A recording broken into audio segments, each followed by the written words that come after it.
Ny mety toetry ny andro any an-dranomasina ny alarobia 2 aprily 20 amin'ny 9 maraina hatramin'ny alakamisy 2 aprily 20 amin'ny 9 maraina. Tombananao mafy ny tsika atsimo any amorontsiraka atsimo sy atsimo andrevanosy ahatratra dia 10 km isan'ora ny amafindrivotra eo anelanelany Fokap sy Morombe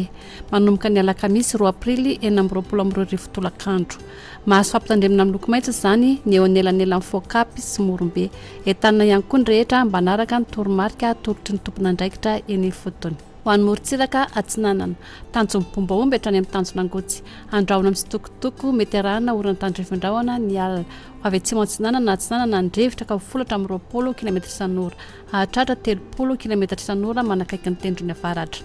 ateny mpanonja ny ranomasina avy ny onja anodidina ny 2 metatra tanjona angotsy hatramin'ny manoro andraona amin'ny sitokotoko mety arahana orana tandrivindraona any avaratry ny nosy-bora indrindra ny alina avy avaratra ny drivotra ka 20 km isan'ora ateny mpanonja ny ranomasina avy ny onja anodidina ny 2 metatra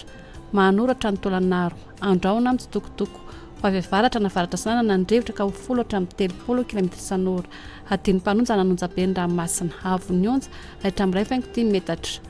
tolanaro hatrany amin'ny tanjona vohimena andraona vitsy na ibalika amin'ny masoandro avy atsimo ny rivotra ka 20 amin'ny 30 km isan'ora anonja be ny ranomasina avy ny onja 15 hatramin'ny 2 metatra. Ho an'ny morontsiraka andrefana tanjony vohimena hatrany amin'ny tanjona kapo ho maina amin'ny akabobeny avy atsimo ny rivotra ka 20 amin'ny 30 km isan'ora ahatratra 20 km isan'ora any atsimo Toliara ateny mpanonja nanonja be ny ranomasina avy ny onja hatramin'ny 15 metatra